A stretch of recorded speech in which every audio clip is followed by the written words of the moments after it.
欢迎收看《新闻大白话》，我是主持人翟轩。马上欢迎一下这个阶段加入我们讨论来宾，前国安会副秘书长杨永明。翟轩好，各位朋友好。前大使谢文吉。大家好，各位朋友大家好。前空军副司令张延廷。翟轩好，大家好。好，立刻来关注一下这个印巴开战呐，这个巴基斯坦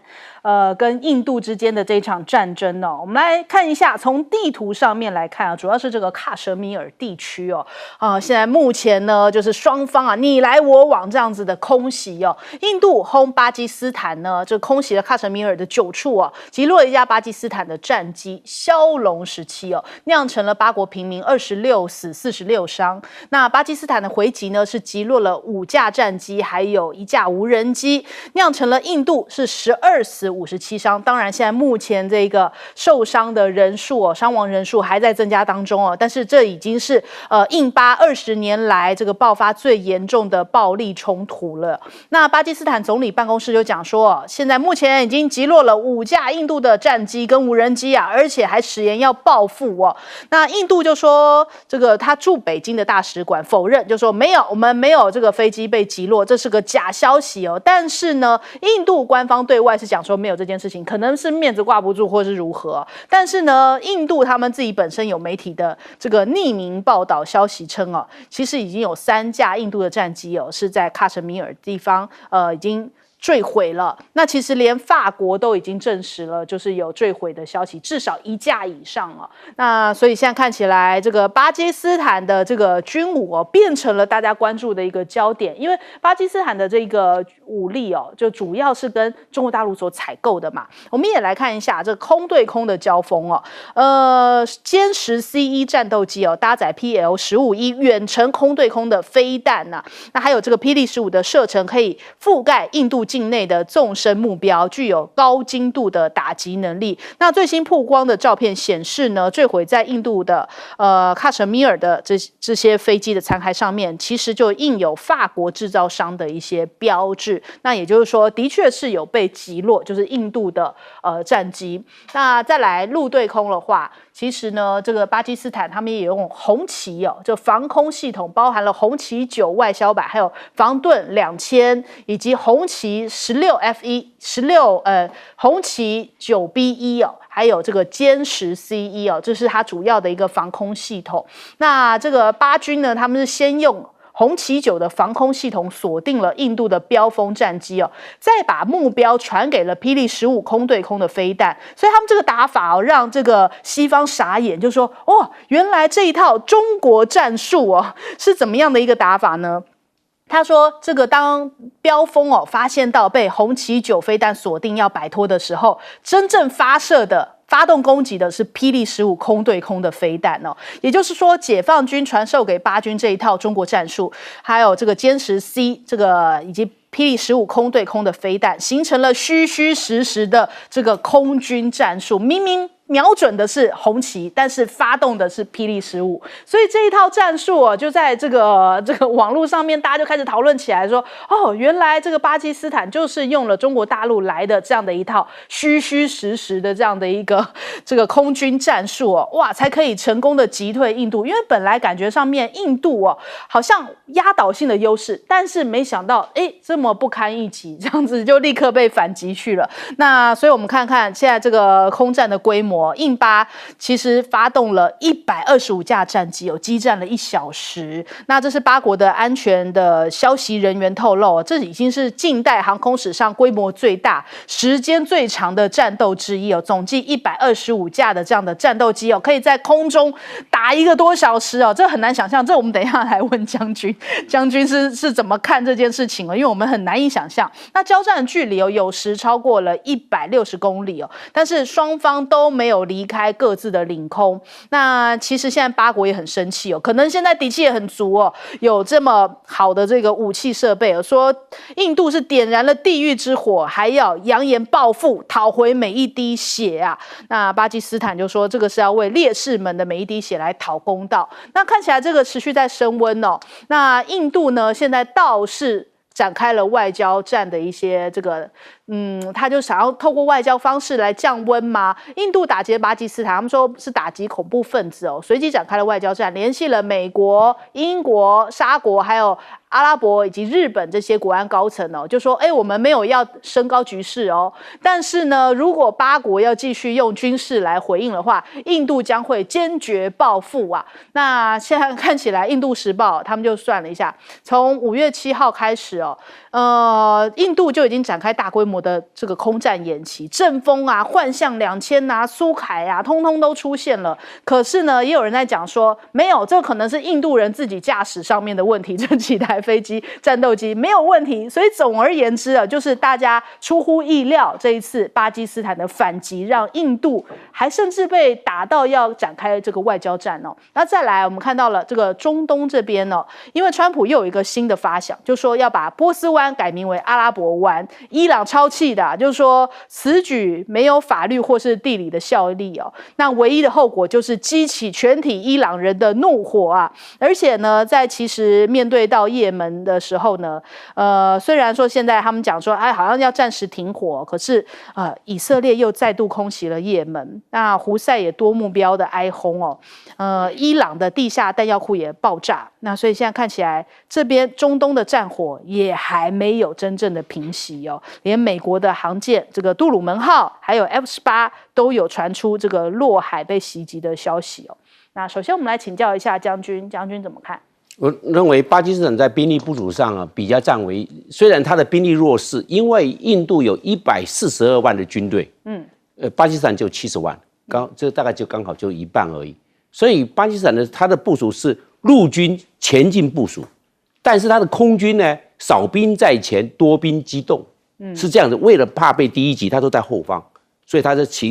就比较安全在后方。然后多兵机动，他是保持机动。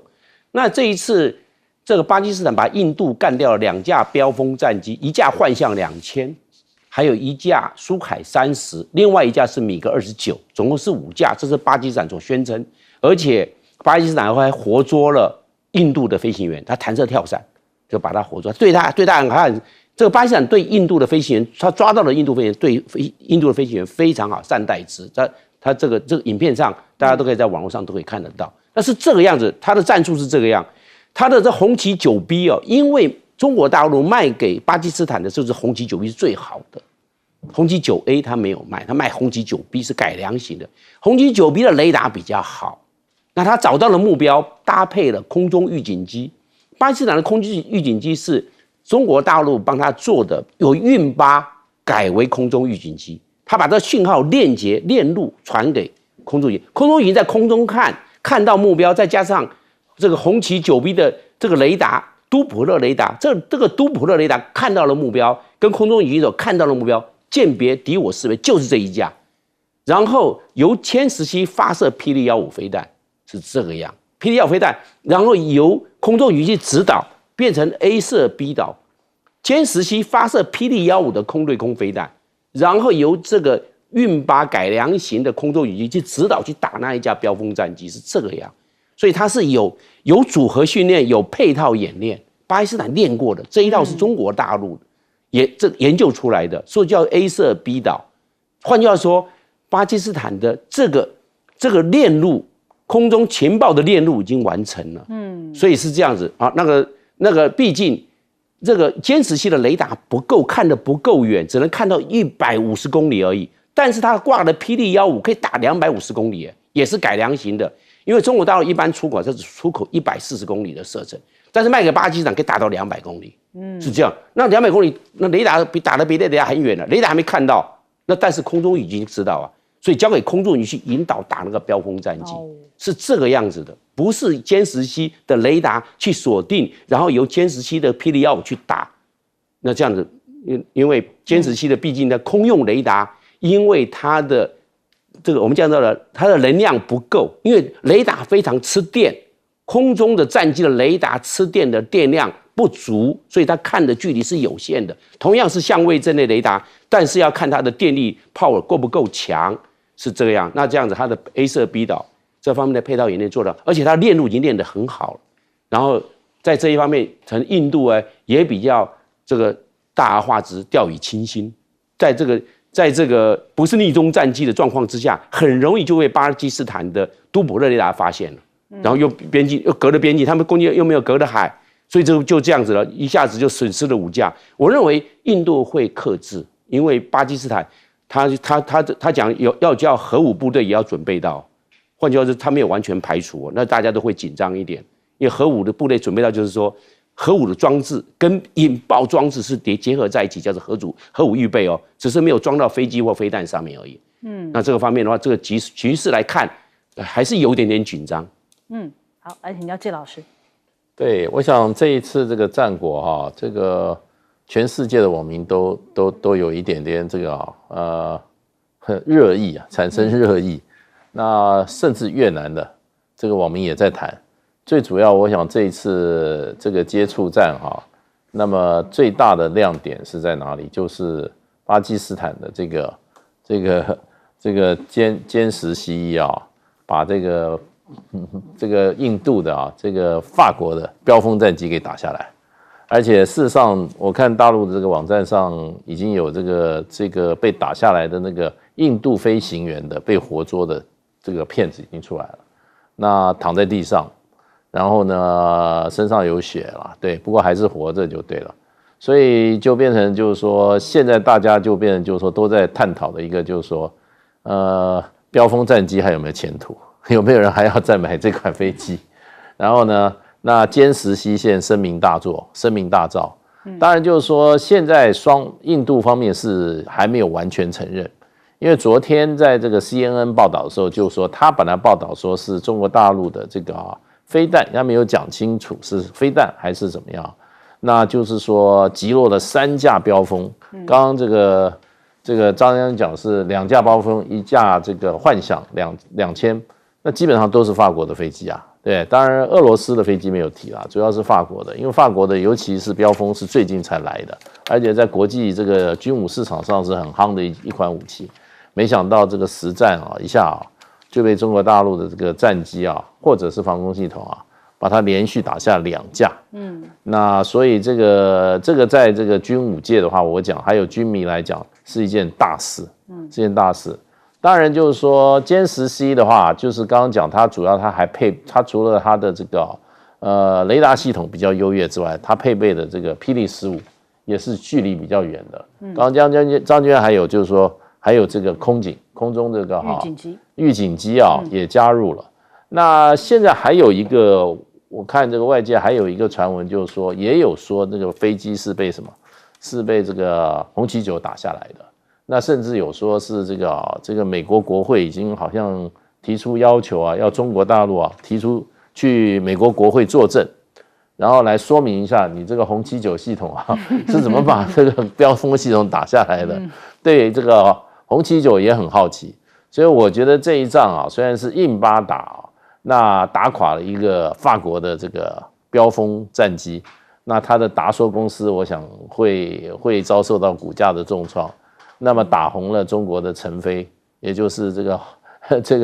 歼10C的生产的这个公司啊。那当然，这个歼10C事实上的话是最近才2022年我看才交给这个巴基斯坦，应该是最新型的。所以我觉得中国大陆真的是颇有远见的啊，在这个印巴战争爆发的前3年就把最好的武器就交给巴基斯坦了，要不然的话。这次很可能很难有这样子的一个这个怎么讲一个佳机出现了。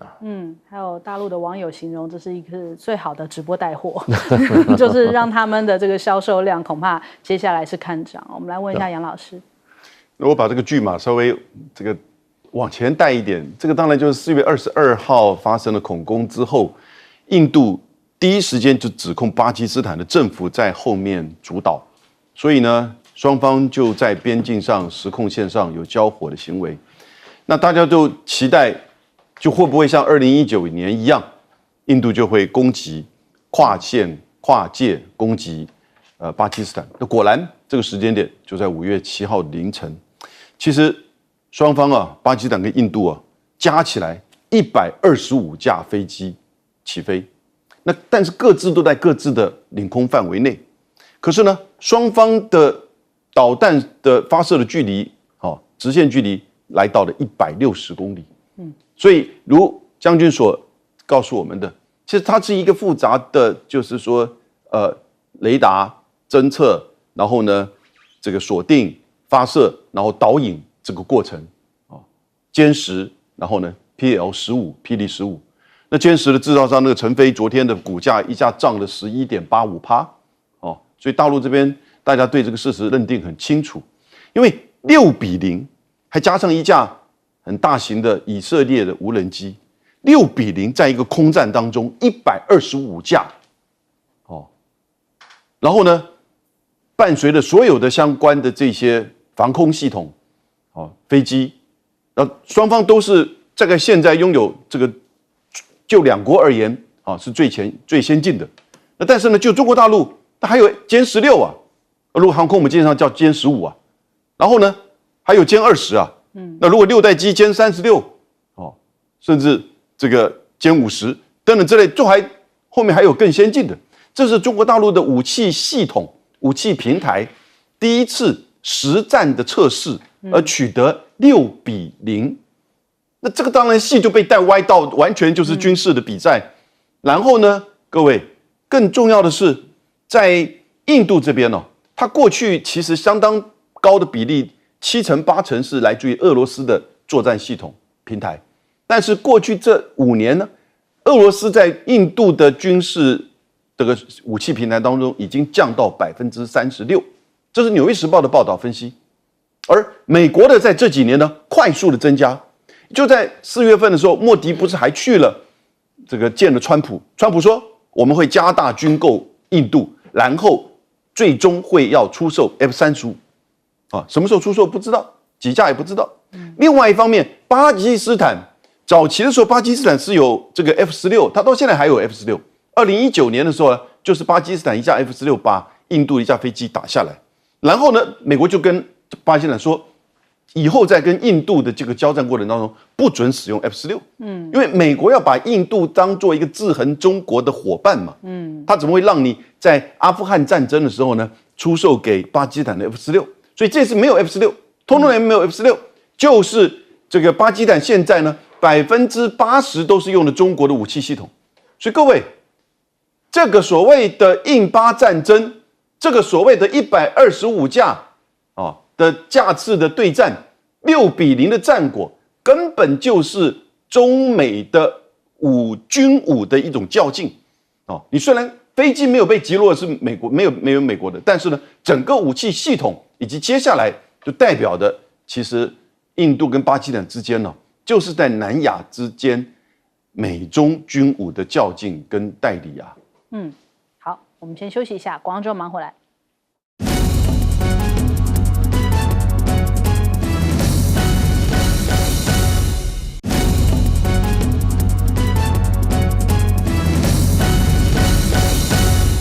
好，马上回来关注一下中美之间的这个关税谈判即将要展开但是看起来美国定调跟中国大陆的定调是不一样的。美国定调是一个谈判中国大陆定调说叫做接触所以看起来还没开始谈就已经有这个火药味了，而且这一次双方派出来的一边是贝森特，一边呢是何立峰就被誉为说叫做经贸沙皇、激战避险高手，所以大家说这一次的这个中美交锋精彩可期这个双方现在排开来都是这个等于说是直通天听因为呢贝森特他其实也是等于说川普非常信任的一个角色那何立峰呢，则是一路跟着这个中国国家主席习近平也是被誉为是一个经贸沙皇的角色，所以双方这样子的一个碰面到底能够谈出怎么样中美第一阶段的情况呢？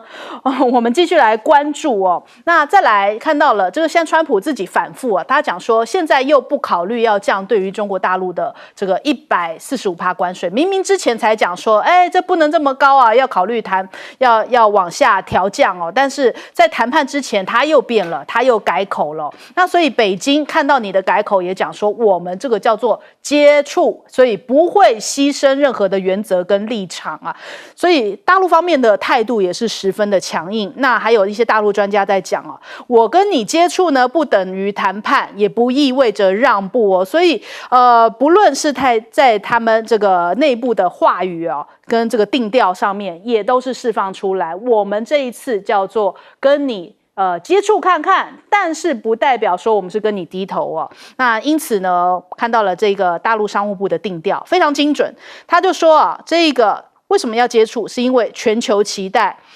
还有呢，这个中国利益以及呢美国的老百姓求放过啊，而且说不宜期待过高。那再来看到了美国的财长啊，因为现在面临到川普的关税，因为他其实之前我们有提到说他并不赞成这个纳瓦罗提出这样的对等关税哦，所以他现在是不是有点像是收拾善后的一个角色呢？他坦言啊，其实中美之间的谈判还没有展开。他在5月7号的时候，在美国的众议院的听证会讲说还没有谈判呐，那可是他忘记他自己老板在4月24号的时候讲说，他们已经这个会面过了哦，晚一点会公布哦，所以川普等于是被这个被打脸了。那我们也来听听看这个财长这个贝森特在上福斯节目的时候啊，他又结结巴巴了。China, we have not engaged in negotiations with as of yet. We had a meeting this morning, so I can't tell you. It doesn't matter who they is. We may reveal it later, but they had meetings this morning, and we've been meeting with China. 对，所以看起来，因为呢他自己会不小心说错话，所以变得面对到媒体询问的时候，就会一直结巴，怕不小心又跟川普说的不一样啊！你看一下这个主持人问他说：“就像约会一样啊，今天中美是谁先打了第一个电话？”他说：“那个呢有很多通电话，那个呢这个中美有很多接触点没有什么谁先打电话的。那没有打电话怎么接触的呢？就不知道他可能不太好说吧。而且啊，他讲说这个大陆不应该被视为发展中的国家，他现在开始在定调。中国大陆是这个世界经济第2大的经济体呀，怎么能够当成发展中国家呢？是不是也在预备一些这个谈判的筹码哟？那另外我看看这个，现在目前川普的关税使得美国在3月份的贸易逆差4.24兆，创了历史的新高，也导致他们的这个 GDP 3年来首度萎缩。而且呢，他现在这个狂课税已经让美国人受不了啦。有一些这个美国在这个上班的一些人他们就讲说疯狂加班感觉像是被轰炸一样。贸易战已经导致他们的工作像是打地鼠，完全无法休息，日以继夜，24小时都在工作，无法休假这在过去是不正常的现象，现在感觉像是被连番轰炸。那就连美国的牌子 Skechers， 我们知道这个运动鞋品牌那其实在台湾也蛮多人在购买的。它过去呢，因为是就在越南跟中国大陆设厂，这一回关税直接打到所以他担心撑不过。最近呢，这个已经90亿元卖掉了，所以等于说他已经等同被收购了，这也算是开了第一枪啊。首先我们来请教一下介老师。其实川普事实上话，他是今天我看昨天接受又访问嘛，因为他在白宫又任命了美国驻中国大陆的大使那接受记者访问，他说有记者说。这个中国大陆说是这一次贝森特跟这个何立峰的见面是因为美方提出要求，结果川普否认。川普说他怎么会有这种事呢？他说大陆应该去查一查他们自己的档案，他是看他们档案，看他们档案怎么写。所以川普是不承认了。所以川普什么都不承认之下，贝森特敢承认什么？什么都不敢承认，连贝森特自己知道是。这个等于贸易ABC 的最基本的知识，关税是由消费者负担这一点，他都不敢承认对不对？支支吾吾的讲来讲去，东扯西扯最后说这是一个很复杂的问题，意思说没有那么简单。那川普事实上的话，在他的记者会里面怎么讲？他说现在这些大家都来要我怎么讲？要我来豁免这个豁免那个，他说这个太复杂了，我们要把这个事情弄简单一点。对，所以呢，事实上川普说要弄简单，结果这个贝森特讲法又说这个东西很复杂，所以就变成我觉得他们之间啊，真的我觉得做川普的手下，这个贝森特啊，真的是太辛苦了，太辛苦。现在马斯克已经走了，马斯克事实上在前一阵子在白宫跟贝森特两个差点打架，对不对？那马斯克怎么骂贝森特？他说：“你就是索罗斯的代理人而已啊！而且你旗下管理的那个对冲基金啊，也是一个很失败的基金。所以啊，贝森特事实上的话，要跟川普啊，在1.0的时候应用的，不管是财长或者说是国务卿来讲啊，真的还是逊色很多啦。那他事实上的话，我觉得他懂这些经济哈，懂这些基金的操作，可是贸易的专业部分我想他大概是相当外行，因为贸易这个部分有很多的国际法的规定在里面 ，WTO 那一整套法令，我觉得他贝森特即使这个天纵英才，他在短时间他也搞不太清楚。那对大陆来讲的话，这个何立峰他做过发改委主委，这个而且他是不断的在这个基层磨练出来，然后本身学历也很惊人，对，然后呢他又这个深得这个习近平的信任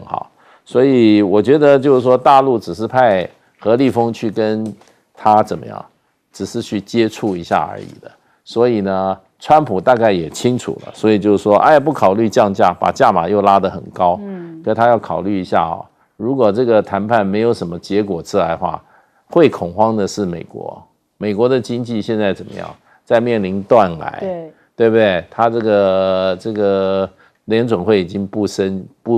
降息了，这个对美国来讲，我觉得川普我都觉得联准会有意让川普难看，是不是？好，来请教杨老师。其实这个他们在瑞士的会面，我觉得时间到了。一方面，美国需要谈判，他从头到尾搞这个关税就是要大家来谈。那最主要他要打压的对象就是中国，那当然希望中国来谈。那别的国家也在拖，也在等待美国如何让中国来谈那因此我绝对相信是美国这边主动的。美国这边主动，而且一定是很多次。那中国大陆这边呢，其实也愿意谈。当然，你要有一个前提，就你必须要平等的。第二个呢，你必须要就是说，有2个要点：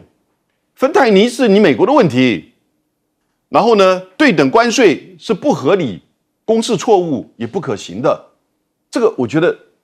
何立峰一定会在这次的会面当中把它讲得很清楚。重复这个东西，当然，因为对中国大陆而言，贸易战没有赢家，所以能接住谈。那这样一个时间点，大概已经是第1阶段过去了。你记不记得，就是从4月11号那个时候，关税一下子高到145%、245%的时候，到现在刚好1个月。这1个月呢，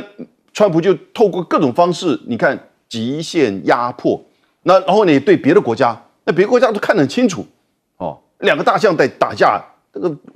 这个尾巴摇来去扫到我身上，我就忍耐一下，等到你们是不是怎么进一步的发展？日本就是拖，那不是说印度老早谈好了吗？我觉得印度一定是浪太多了，所以莫迪不敢拿出来，因为他要去打巴基斯坦。因为如果拿出来，发觉印度人民发觉他浪太多，那整个名气就会衰退下去。接下来5月10号之后这1个月大概到6月10号，我觉得又是第2阶段。那也就是中美之间在相互的，就是说试探。那中国这边当然一定有所坚持，因为这个是你惹起的，你发动的，那你自己要了解你的问题，然后呢，你的一些问题的不可行。但中国这边呢，也在顶的前面全世界其实也在看，因为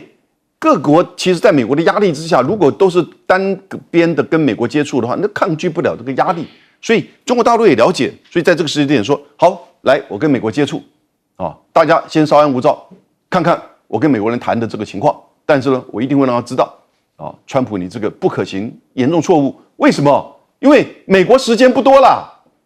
美国大概到5月底、6月初，它经济会大乱所以我觉得到第3阶段，大概6月10号之后美国的经济大乱，然后呢，川普就会让步。所以也许在6月、7月，我现在预测了，6月、7月的时候。中美可能会有一个初步的这种共识出来，我还不敢讲协议，初步的共识，这时候各国可能大概知道怎么去面对美国这个问题了。所以我觉得很清楚，到了6月，然后甚至到7月，美国经济大乱，川普让步，你就看到这整个所谓对等关税的大闹剧会有一个结果出来。好，请教将军。这个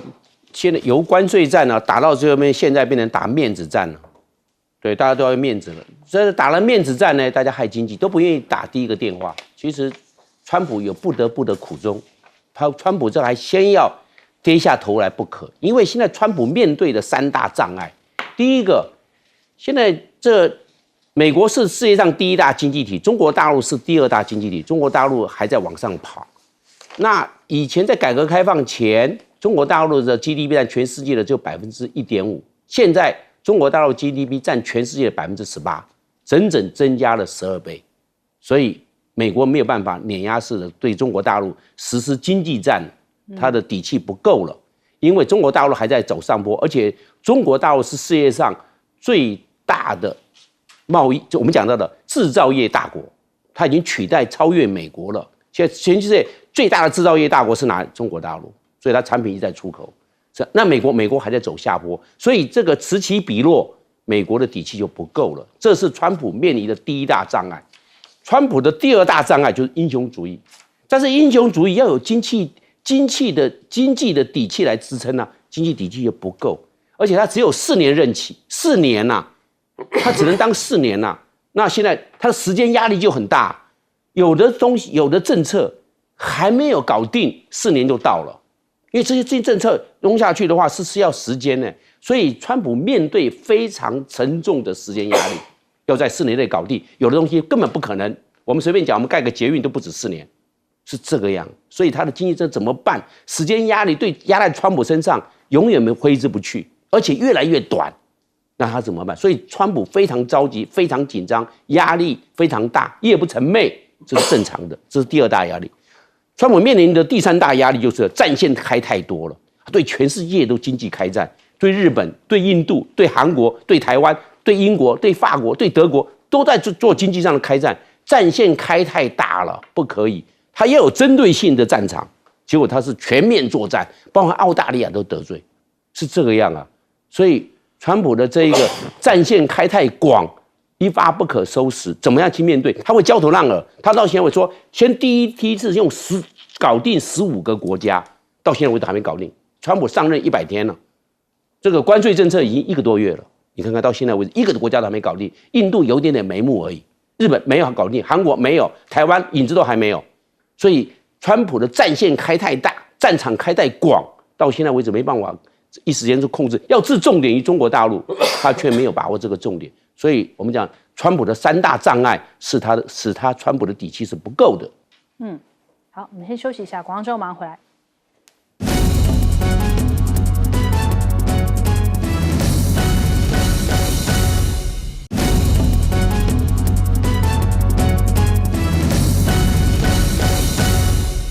来看全球聚焦啊，这个习普要公开一起同台了，就是在莫斯科要进行这个2战胜利日哦。那所以我们看到了这个中国国家主席习近平在4月7号的时候呢，应该是5月7号搭乘专机出访，那就是在凌晨的12点多抵达了莫斯科哦，所以这边也是5月8号的凌晨，那展开为期4天的国事访问，而且是要出席这个苏联这战胜80周年的庆典。那我们也看一下这个到现场来迎接习近平的哦，就包含了俄罗斯的副总理等政府官员都是前往迎接的，甚至呢在机场就直接举行了隆重的迎接仪式。那军乐团奏乐了这个中俄2国的国歌，那习近平也是这个检阅这个仪仗队哦，观看分列式。那另外呢，他们也这个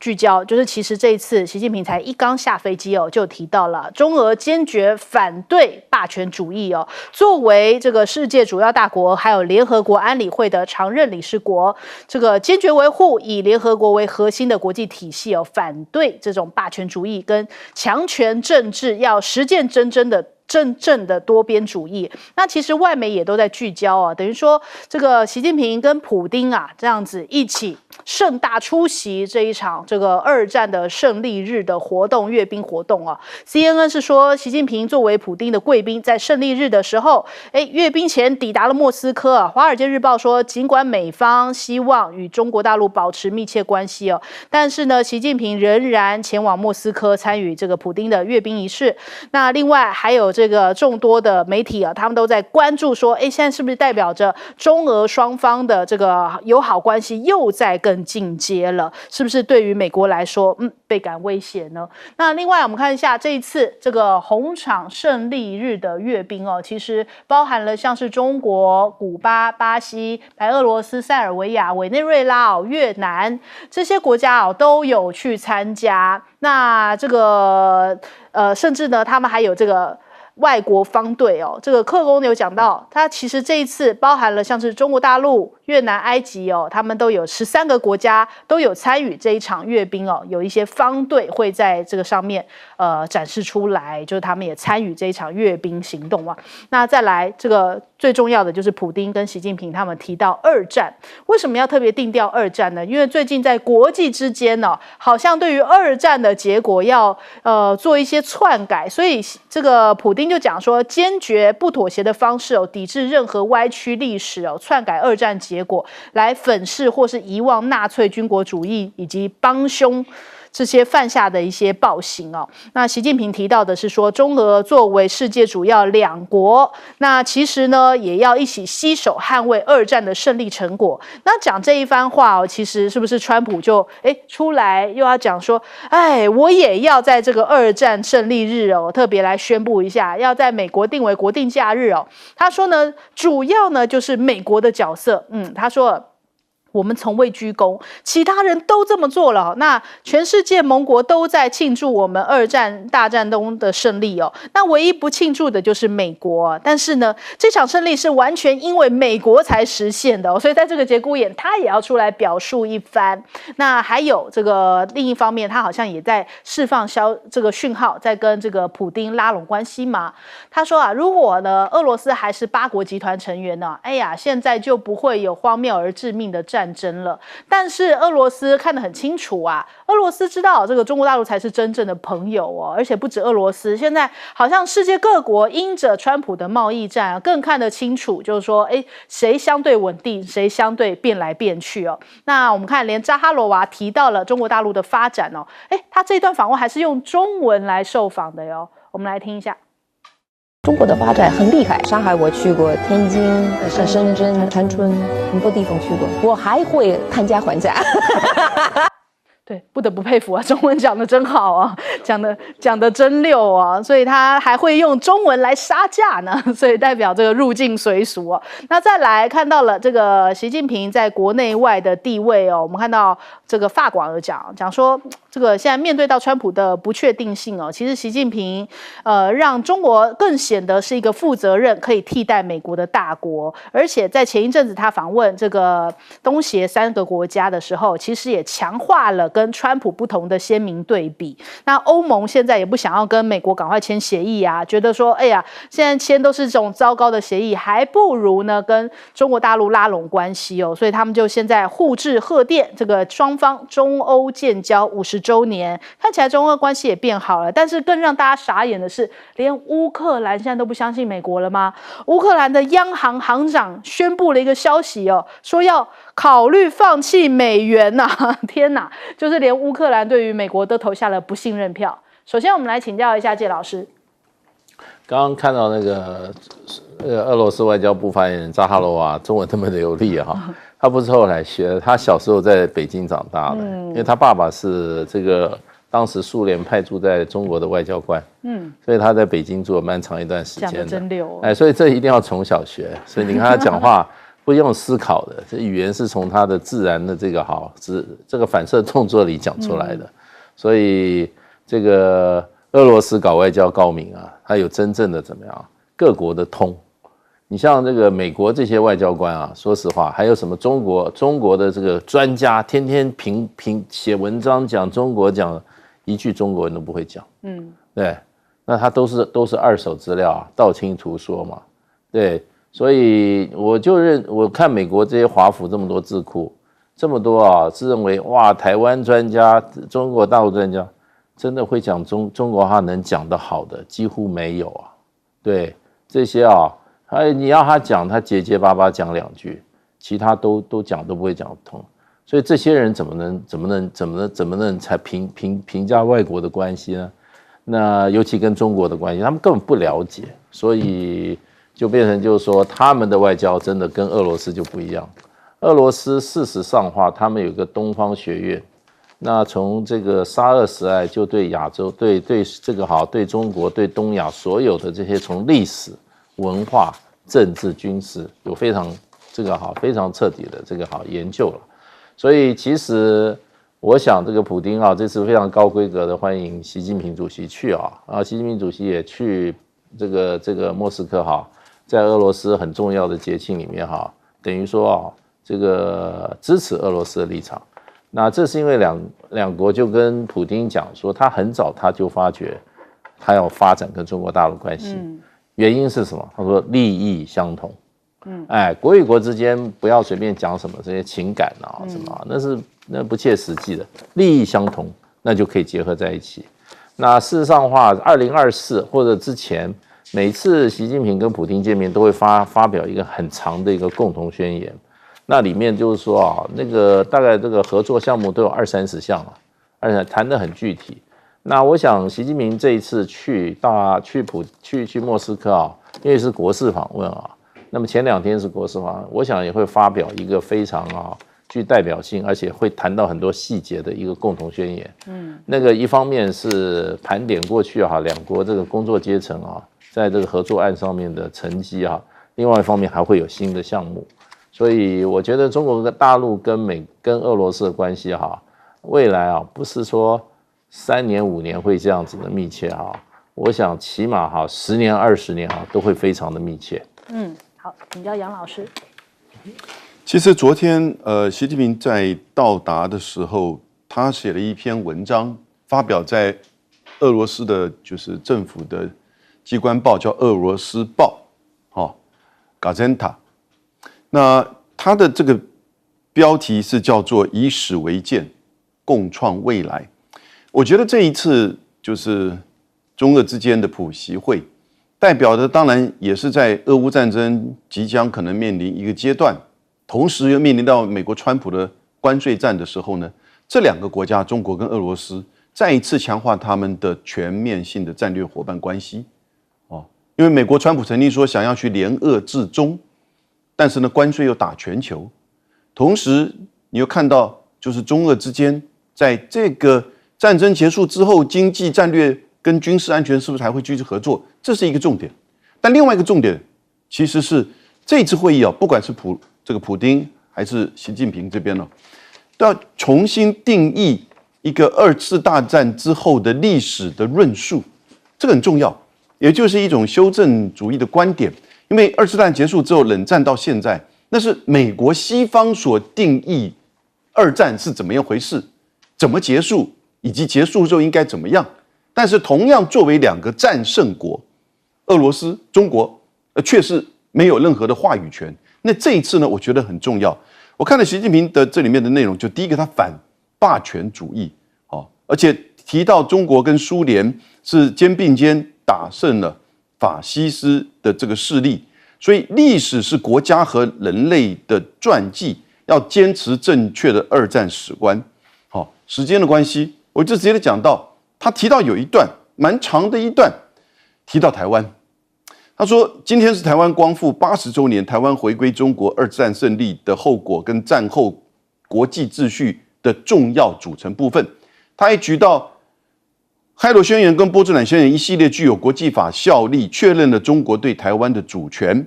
联合国大会2758号决议的权威性不容挑战。